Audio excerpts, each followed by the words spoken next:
माझ्यासोबत अशी काही माणसं आहेत, त्यांनी जगणं आणि मृत्यू याच्यावरचा एक वेगळा एक्सरे ते टाकतात आणि रमण राघव 2 असं म्हटल्यावर ते 2.0 असं जे व्हर्जन आहे त्यातलं नेमकं काय आहे किंवा काय त्यातली नॅक आहे हे आपण खरं तर जाणून घेऊया. कारण माझ्यासोबत अशी माणसं आहेत की ज्यांनी या सगळ्या मागचा मेंदू त्यांचा कशा प्रकारे काम करतो, त्या मेंदूतल्या विचारांची प्रक्रिया काय आहे आणि अर्थात त्यांचं ते मांडणं, त्यातली अभिव्यक्ती काय, जाणून घ्या थेट अनुराग कश्यपकडून. कारण वेगळ्या विचारांचा, वेगळ्या जाणीवांचा असा माणूस है. आणि अनुराग, इसका पोस्टर जो आपने ट्वीट किया था पहले, जिस तरह से आया था, उसका एक कल्ट लुक बहुत चौंका देने वाला था और जो थिएट्रिकल आया वो तो पूरा ज़मीन के नीचे से यानी पाव पूरा सब हिल गया था. क्या क्या लग रहा था? नहीं, कुछ नहीं, वो है मतलब वो पिक्चर बनाते समय ही ऐसा महसूस हो रहा था हम लोग, क्योंकि जिस तरह से हम लोग फिल्म बना रहे थे इसमें काफ़ी सारा हमारा जो है, पहली बार एक ऐसी फीचर फिल्म बनाई जिसमें एक्चुअली हमारा थिएट्रिकल बैकग्राउंड काफ़ी यूज़ हुआ है हम सबका. और क्योंकि बहुत ज़्यादा ये चरित्र ड्रिवन है, कैरेक्टर ड्रिवन है, और सारे कैरेक्टर्स ही कैरेक्टर बहुत स्ट्रॉन्ग हैं जिनकी अपनी कहानी है, जर्नी है, आते हैं जाते हैं, तो उसमें मज़ा आता है क्योंकि कैरेक्टर की एक अपनी दुनिया होती है. तो कहीं ना कहीं ये था कि पोस्टर में भी वो वैसा निकल के आए कि आप आदमी को किसकी पॉइंट ऑफ व्यू से देख रहे हैं, तो आप इसकी पॉइंट ऑफ व्यू से देख रहे हैं, और उसकी पॉइंट ऑफ व्यू से देख रहे हैं तो क्या निकलता है, वो निकलता है. पर रमण राघव ये ट्रिगर कब हुआ और कौन से पॉइंट्स है जो आपको ट्रिगर करते हैं फिल्म बनाने के लिए? वो खौफ है, वो डर है, वो एक खौफ और डर नहीं, मुझे क्यूरियोसिटी है बहुत ज़्यादा, थॉट प्रोसेस की. हाँ, जो हम इंग्लिश में कहावत है, क्यूरियोसिटी किस जगह. बिल्ली को देखते ना, मैं तो घर में बिल्लियाँ पालता हूँ, तो वो बिल्ली सूंघते सूंघते कहीं भी घुस जाती है, उसको कोई नई चीज़ दिखती है, तो हम लोगों का वैसा ही हाल है. तो बेसिकली क्या है कि वो कैसा है एक आदमी जो ऐसा सोचता है, मतलब जो उसने अपनी दुनिया बना रखी है, उसकी दुनिया में उसके अपने लॉजिक्स हैं. तो वो ट्रिगर पॉइंट था. वो अभी से नहीं, 22 साल से है वो, क्योंकि जब श्रीराम राघवन रमण राघव पे कहानी बना रहे थे तो उन्होंने जो बनाई थी, और रिसर्च मटेरियल बहुत ज़्यादा था, बजट कम था, तो बहुत सारी चीज़ें नहीं दिखाई गई थी, और बहुत कुछ मैंने पढ़ा. तो मैं पहली बार एक ऐसा देखा कि एक क्राइम जो आदमी करता है जिसका कोई कारण नहीं है, जिसका कोई भावनात्मक कारण भी नहीं है, कोई बदला नहीं ले रहा है, कोई मजबूरी में नहीं कर रहा है, किसी का सताया हुआ नहीं है, वो सिर्फ कर रहा है, और उसकी दुनिया में उसका एक अपना लॉजिक है. तो वो अपने आप में कि ऐसे भी होता है. क्योंकि कोर्ट ने भी रमण राघव पे सेंटेंस, डेथ सेंटेंस की बात करते वक्त उसने अपने सिर्फ ये अनलॉफुल थिंग्स है ये उनको पता ही नहीं है, उनको पता ही नहीं था, इसलिए उनको छोड़ दिया. वो जो बिटवीन द लाइंस उन्होंने करेक्ट प्ले तो की वो है. था. तो मेरा ऑब्सेशन तब से था, लेकिन जब फिल्म बनाने का मौका आया तो पता चला रमण राघव नहीं बना सकते. लेकिन जो कारण थे जिसकी वजह से ऑब्सेशन था, उन कारणों को लेके मैंने 2.0 बनाया. क्या बात है. लेकिन जो रिश्ते और रिलेशनशिप्स हैं वही हैं. जैसे वो रमण राघव की जो ओरिजिनल कहानी बनाना चाह रहा था, उसका जो उसकी बहन के साथ रिश्ता था, वो वैसा ही हमने उधर से बोरो किया, या इधर उधर की चीज़ें वो वैसा ही बोरो किया. पर नवाज, जब आपको ये किरदार ऑफर किया गया या आपसे बोला गया था, क्या भावना थी और ये कैरेक्टर नेल करने में कितनी दिक्कत हुई? क्योंकि ये साधारण आदमी है नहीं, उसको अभिव्यक्त करना, उसको पर्दे पे लाना, एक उसके पिक्यूलियर ट्रेट्स है, वो किस तरह से वर्कआउट किए थे आपके, हालांकि कैरेक्टर डिज़ाइनिंग, और आपने उसमें कैसा वैल्यूएशन किया? मतलब जो बताया था उसी, हम लोग तो काफ़ी पहले करने वाले थे फिल्म, बीच में थोड़ा सा दूसरी फिल्म में बिजी हो गए थे, ये वो नहीं हो पाई. फिर फाइनली जब एक अच्छा मौका आया तो हमने शुरू कर दी फिल्म. तो कैरेक्टर का वही था, जैसे बताया कि उसको उसका रीज़न क्या है मर्डर करने का, क्या वो एक ऐसा पिक्यूलिटी है उसके अंदर, वो बहुत डिफ़िकल्ट थी एक्चुअली. वो चीज़ पर्दे पे उतारना बहुत ज़रूरी, बहुत मुश्किल था. वो डिस्टर्बिंग था एक्चुअली, मेरे लिए बहुत डिस्टर्बिंग था, क्योंकि मैं तो बिलीव नहीं करता हूँ ना उसकी इस बिहेवियर पे.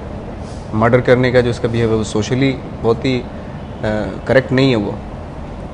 बट बिलीव करना है, चूँकि आपको करना है, वो रोल करना है आपको, तो बिलीव करना पड़ेगा. जब आप बिलीव करें तो बहुत एक आप अपने वर्ल्ड में होते हो जहाँ पे सब कुछ अच्छा बुरा, सोशली ये अच्छी चीज़ है, बुरी चीज़ है, वहाँ माना जाता है ये, और वहाँ से निकल के फिर आप एक ऐसे वर्ल्ड में आते हो, तो ये जो रास्ता है बहुत डिफ़िकल्ट होता है. ये पूरा निचोड़ लिया आपको इस किरदार ने? हैं, हम लोग थोड़ा दिक्कत तो हुई थी ऑफ कोर्स.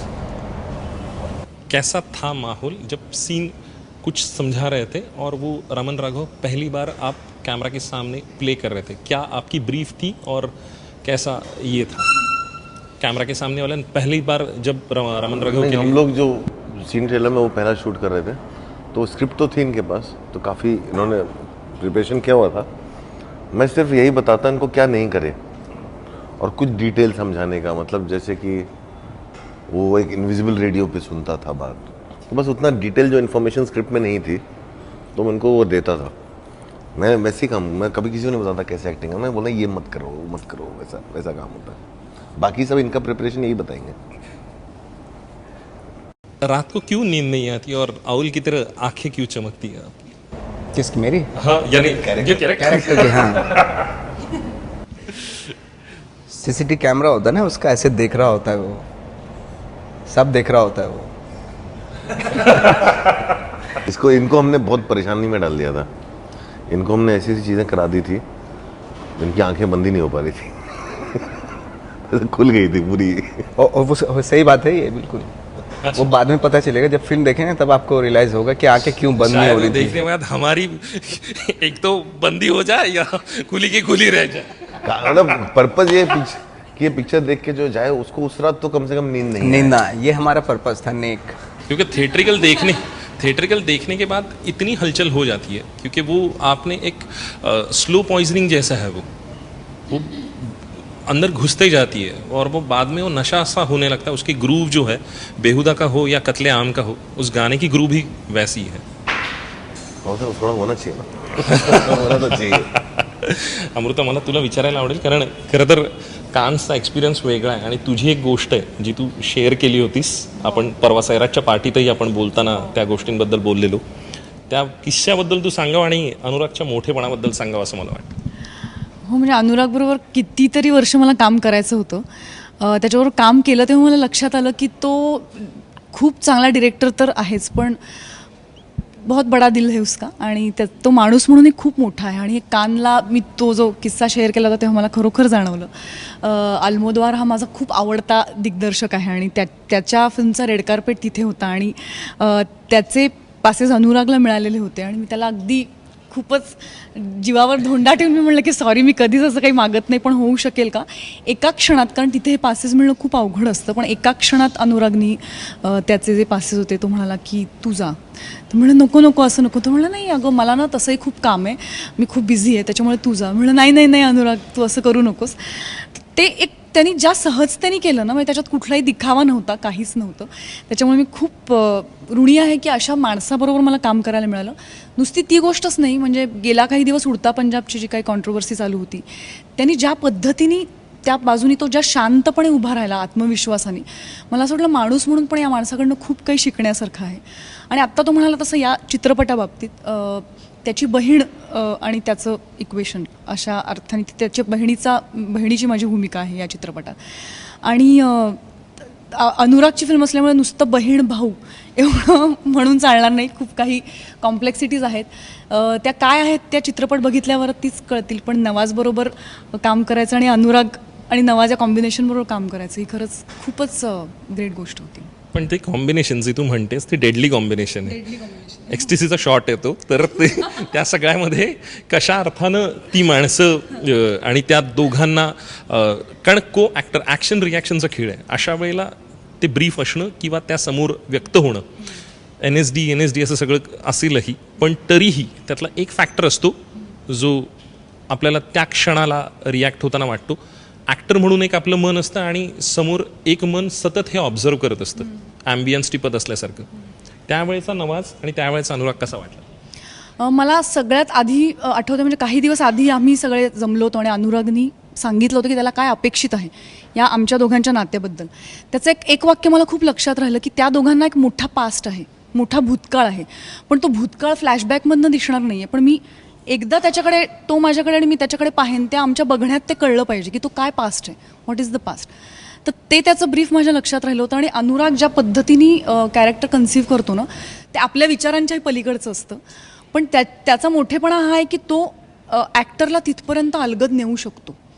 आणि तसं सेटवरचं वातावरण असायचं. एक अत्यंत छोट्या खोलीत आम्ही आमचा जो सीन आहे तो शूट केला आणि नवाज म्हणजे अनुराग आत्ता खूप छान म्हणाला की थिएटर ती जी आमच्या दोघांची बॅकग्राऊंड आहे नवाजची आणि माझी खूप इम्प्रोवाईज होत होतं आणि अनुराग खूप फुलवतो ॲक्टर्सना खूप फुलवत राहतो म्हणजे तुमचं बेस्ट देण्याला तो खूप भाग पडतो आणि कित्येक गोष्टी नवाज रिहर्सलमध्ये करायचं नाही पण तो टेकमध्ये करून जायचा आणि मग ॲक्ट्रेस म्हणून आमची केमिस्ट्री अशी होती की मी त्याला रिॲक्ट व्हायचे ती सगळ्यात जास्ती मजा होती म्हणजे आम्ही दोघं थिएटरचे असल्यामुळे ते करायला खूप नवीन नवीन जागा तिथे फुलणं ही जी गोष्ट असते आणि तो फुलवणारा तो होता त्यामुळे फार मजा होती क्या डायरेक्टर्स फोर्टनाइट में जब स्टैंडिंग ओवेशन मिला कैसा आप दोनों को उस वक्त का माहौल था कैसा था वो सर्कल कंप्लीशन का महसूस हुआ था और पहली बार वो सराहना जाना और भी नहीं मतलब पहले भी हुआ है वासेपुर के टाइम में सब, लेकिन थोड़ा इस बार बहुत ज़्यादा था। बहुत ज़्यादा था। वासेपुर से भी ज़्यादा हम लोगों को इस बार वो तालियां बजी थी और सब बहुत ही अनएक्सपेक्टेड था। मैं तो डांस करने लग गया। क्या बात है। म्यूजिक चल रहा था हमारा लास्ट वाला दो घड़ियाँ हैं आपकी कलाई पे, एक फीमेल वॉच है एक मेल वॉच है और जो पोस्टर में दिखाई दे रहा है आप देख रहे हो नेकेड आइज है और विकी की आंखों पे एक ग्लासेस है, रेड कलर दोनों में है, क्या रूपकता उसमें है, क्या मेटाफर आप दोनों में उसमें उदित? नहीं, क्योंकि फिल्म में भी हमने ऐसे ही किया। वो मेटाफर क्या है कि हमें था कि फिल्म ऐसी बनानी उसमें लोग जो है उससे विचलित, लोग रिपेल ना हो, तो फिल्म में हमने ब्लड जो है दिखाया नहीं है। तो रेड का जो इंटेंशन है वो ब्लड का ही है, वो मैं ब्लैक फ्राइडे से वैसे ही यूज़ करता आया हूँ, उसमें कोई नया नहीं मेरा कुछ इन्वेंशन नहीं था नया। वो रेड कलर हमने उस वजह से यूज़ किया वो पोस्टर में, लेकिन फिल्म में भी ब्लड और ये सब हमने थोड़ा सा स्क्रीन से दूर रखा है, तो वही है। और वो दोनों का जोन ऐसा है, एक आदमी सना हुआ है और एक आदमी अंदर से है लाल। नवाज आपकी चाल ढाल में और वो जो बॉडी लैंग्वेज है उस वक्त की कम्प्लीटली वो किरदार में आप घुसे हुए लगते हो। जो ट्रैक का सीक्वेंस है जो प्रोमोज में दिखाई थिएट्रिकल में दिखाई दे रहा है या आप आखिरी प्रोमो एंड के वक्त क्लाइमैक्स के वक्त आप जिस तरह से चिल्ला रहे हो वो खिड़की के गज को हिला के और बाद में एकदम से नॉर्मल होते जाना, ये ड्यूअल पर्सोना, ये उस तरह का जो ऑन ऑफ जो है और वो थिन लाइन है, उसके लिए आपका खुद का जो किरदार तक पहुंचने का जरिया था वो क्या था?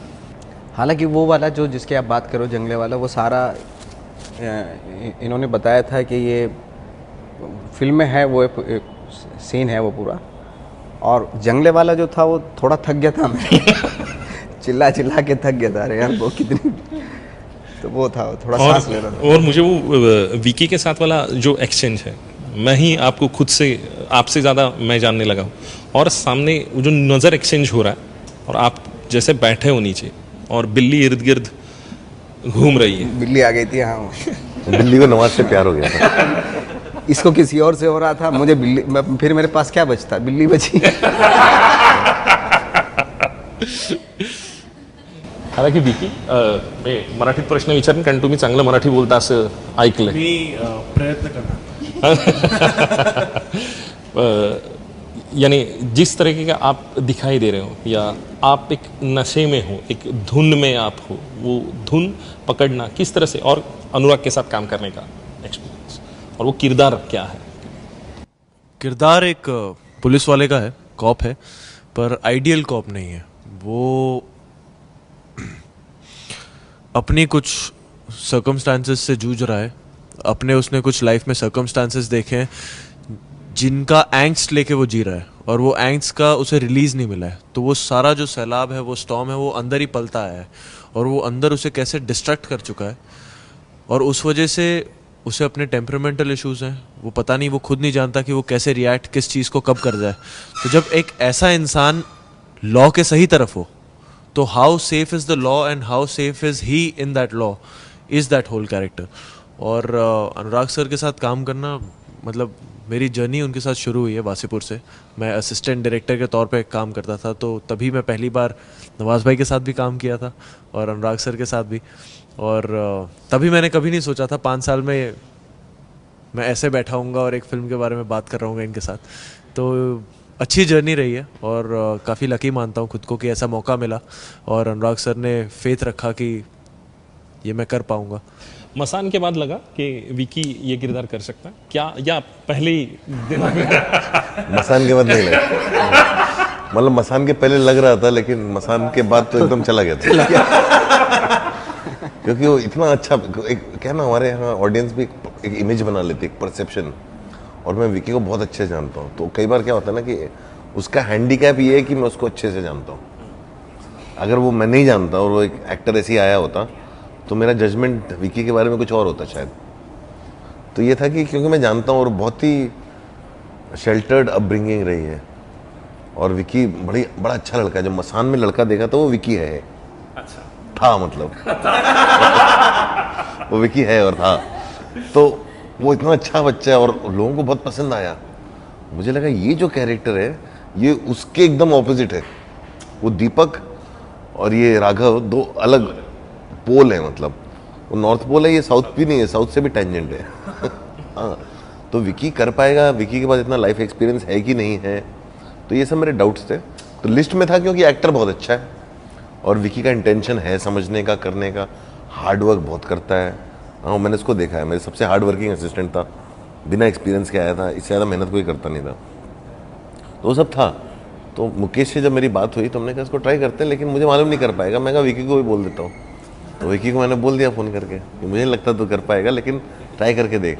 इसने ठान लिया मैं तो करूँगा। तो जैसा भी इसका इंटरप्रिटेशन था, तो पहला इंटरप्रिटेशन जो था उस कैरेक्टर का, एंगर तो करेक्ट था, लेकिन बाकी सब इसका थोड़ा इनकरेक्ट था क्योंकि वो उसने कभी कुछ किया नहीं। तो वो सब मुझे मालूम था ये सब तो करेक्ट हो जाएगा, लेकिन एंगर करेक्ट था इसका। और हमारी अमृता कैसी लगी? वो तो मैं बहुत पुराना फैन हूँ। तुम्हारी अमृता वो तो इनका तो मैं बहुत पुराना फैन हूँ, मतलब तभी से एक ज़माने से हम लोग करते आ रहे हैं सब कि साथ में काम करेंगे करेंगे करेंगे करेंगे। तो फिर इसमें भी मैंने सोचा नहीं था एक्चुअली, मुकेश ने सोचा। तो ऐसा हुआ कि मुकेश ने बोला मैं सोच रहा हूँ इस रोल के लिए उनको ऑडिशन करूँ। तो मैं कहा अगर वो हाँ कर दे बहुत है तो हमने स्क्रीन टेस्ट कुछ भी नहीं करना था। मैं कहा उनको स्क्रीन टेस्ट नहीं करना, मैं हाँ अगर हाँ कर दे तो सही है, लेकिन वो करेंगे क्या? क्योंकि वक्रतुंड के वक्त आपने बोला था कि मैं, हालांकि अमृता से अलग आगे आने वाली जो फिल्म है वो मैं कर रहा हूँ। करेक्ट। नहीं वो लेकिन वही था, वो उस समय तक हमारे सब चालू हो गया था काम, लेकिन मेरे पास इतना था कि वो हाँ कर दिया उनका काफ़ी है मैं तो कुछ नहीं था, मैं तो बहुत बहुत खतरनाक फैन रहा हूँ। शोभिता, इसकी आप तो कत्लेआम वाला फैक्टर लग रहे हो आप इस फिल्म में। कैसे, क्या आपका किरदार तक पहुंचना और किरदार नोच लेना कैसा था, या आप जो दिख रहे हैं इसका ग्लैम फैक्टर आप दिख रहे हो? मुझे लगता है सिमी का कैरेक्टर जो ग्लैमर है वो सिर्फ एक one side of the character है। मैंने जब ऑडिशन किया था तो the scene is completely different from जितना दिखा है अब तक। ऑडिशन का दिन जो that was a very deadly scene. मैंने इनफैक्ट विकी के साथ ऑडिशन किया था। उसी दिन शाम को मुझे पता चला that I have been locked in this and that, and we shot the film within 1 week 10 days of the audition. तो वर्कशॉप या रिहर्सल का ज़्यादा कुछ टाइम नहीं मिला था, and he had shown a lot of conviction in me and that give me that confidence कि may B I can. उन्होंने साथ में ऑडिशन किया था, तो वो एक ऑडिशन देख के ही दोनों तुरंत लॉक हो गए थे। हम लोग एकदम लास्ट ऑडिशन था, बिकॉज तब तक हम लोग बहुत टाइम से ढूंढे थे, कोई नहीं मिल रहा था। ये ऑडिशन देखने के बाद हो पाई थी, सब कास्टिंग हो गई थी सिवाय ये 2 कैरेक्टर्स के, और इनका ऑडिशन साथ में हुआ था। हाँ, and that was my first film audition. तो मैं I was so nervous and so stressed about it, but miracles happen I guess. अब बात है, पर नवाज हमने कहाँ पे पढ़ा था कि ये किरदार होने के बाद इससे डिटैच होने के लिए या बाहर आने के लिए आपको खेतों में जाके, अपने गांव में जाके काम करना पड़ा था, ऐसे हमने सुना था। कितना सही है और क्या ये सच ऐसा हुआ था? क्योंकि मैं यहीं कर रहा था ना शूटिंग। मैं हर फिल्म के बाद में चले जाता हूँ 4-5 दिन के लिए थोड़ा वहाँ पे। जब थोड़ा वहाँ फिजिकली मेहनत करनी पड़ती है तो मेंटली फ़र्क पड़ता ही है, या मेंटली करो फिजिकली, तो ऐसा होता। मैं चला जाता हूँ वहाँ पे, थोड़ा रिलैक्स, फिजिकली थोड़ी मेहनत करनी पड़ती है, उनके साथ फार्मर्स के साथ रहता हूँ तो अच्छा लगता है, ब्रीदिंग स्पेस मिलता है, थोड़ा ठहराव महसूस होता है। ये आपाधापी जो मची हुई है थोड़ा सा इससे अलग जाके महसूस होता है। वापस एम्प्टी करके अपने आप को फिर से वापस आते हैं, क्योंकि अगर करते जाओ, आप रोल करते जाओ तो एक सैचुरेशन पॉइंट आ जाता है, एक स्टक, कहीं ना कहीं स्टक हो जाते हैं आप। इसलिए जाना, इधर उधर जाना बहुत ज़रूरी होता है एक्टर के लिए। हे सप्रेम म्हणतील आणि कधी गळा कापतील हे माहीत नाही. म्हणजे कारण ह्यांचं सप्रेम हे जे आहे त्यातला ओरखडा जो आहे ना तो फार महत्त्वाचा आहे असं मला वाटतं. त्यांच्याकडून शेवटचा प्रश्न आणि जाणून घेऊया की आत्ताच्या घडीला असणारं हा रामन राघव 2.0 किती इम्पॉर्टंट आहे प्रेक्षकांच्या दृष्टीने. आखरी सवाल कि क्यों इम्पॉर्टेंट है आज की तारीख में रामन राघव 2.0? मतलब इसलिए ज़रूरी है. कभी कभी क्या होता है कि हम लोग जब एक बहुत बेसिक सवाल में फंस जाते हैं जो कि मोरालिटी का सवाल होता है या किसी भी चीज़ का, हमेशा जो है हम गुड वर्सेस ईविल की बात करते हैं, हमेशा हम ब्लैक वर्सेस वाइट की बात करते हैं. लेकिन अगर आप पूरी तरह ब्लैक में घुस जाओ तो ब्लैक में भी 2 अलग अलग शेड्स होते हैं और वो अलग अलग मोरालिटी होती है.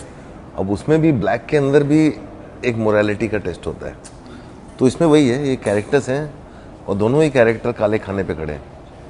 एक को लगता है कि वो सफ़ेद पे, लेकिन वो भी काले पे है और दूसरा भी काले पे है और उसमें दोनों की अलग मोरालिटी. फिर उसमें ब्लैक जो हमको ब्लैक दिखता है उसकी मोरालिटी कितनी बड़ी है और जो हमको वाइट लगता है उसकी मोरालिटी कितनी बड़ी है. और कौन, मतलब वही जो फिल्म आपको एक डिफ़िकल्ट उस तरफ ले जाती है और छोड़ देती है, इसीलिए आपको नींद नहीं आती है. आप भी काले और सफ़ेद की जो पायदान पे चल रहे हो, फुटपाथ पे चलते हो, तो वही वाला है.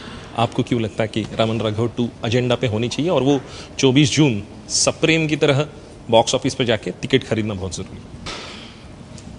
सप्रेम, हाँ, मतलब सब प्रेम होगा तो टिकट खरीदने आएंगे लोग. तो इसमें प्रेम ही प्रेम दिखाया है. अमृता, तुझ्यासाठी खूप महत्त्वाचं आहे वेगळ्या पद्धतीचा तुझा असणारा परफॉर्मन्स आणि तुझी आणि नवाजची असणारी केमिस्ट्री. अर्थातच. आणि म्हणूनच मला खास माझ्या मायबाप प्रेक्षकांना सांगायचं आहे की विकी, नवा, शोभिता, अनुराग आणि मी, आम्ही सगळ्यांतर्फे मला खास मायबाप प्रेक्षकांना सांगायचं आहे असे ह्या दोघांचे परफॉर्मन्स तर खूपच अप्रतिम झालेले आहेत, या तिघांचे. तर नक्की नक्की बघायला या, खूप मोठ्या संख्येने बघायला या. सप्रेम नमस्कार विनंती विशेष. आणि मला असं वाटतं की हा सप्रेम तितकाच जीव घेणा असेल कारण तर आपण बघूया. बघा, अनुरागची फिल्म जी असते ना त्याच्यामध्ये तो इतका तुम्हाला त्याला गोष्ट सांगायची पद्धत इतकी छान माहिती आहे ना. मी जेव्हा पहिल्यांदा फिल्म पाहिली तेव्हा मी अनुरागला म्हणलं तू असं बकपट पकडतोस आणि प्रेक्षकांना सांगतोस फिल्म बघा, इतका तो तुम्हाला सोडत नाही, तो तुम्हाला आणि पाहावंच मला लागेल. आणि मला असं वाटतं असं पकडून थिएटरमध्ये आणावं जरी लागत असलं ना हा, नाही तर मराठी मी तुम्हाला माणसाला, पकडेन अशी. मराठी माणसाला, पण आता अनुरागवर तेवढा विश्वास आणि एबीपी माझा आणि 99चे प्रेक्षक तेवढे सुज्ञ आहेत की अनुरागच्या मागे ते खंबीरपणे उभे राहतील अशी त्यांच्या वतीने मी तुला ग्वाही देतो. येस, 100%. आणि अपनेपन से बात करने के लिए बहुत बहुत शुक्रिया और wish you love luck and success. और हमें लगता है ये सप्रेम आपका बहुत ही भारी लगे. हाँ, ट्रांसलेट होना चाहिए. शुक्रिया, thank you so much. Wish you love luck and success. Thank you. Thank you.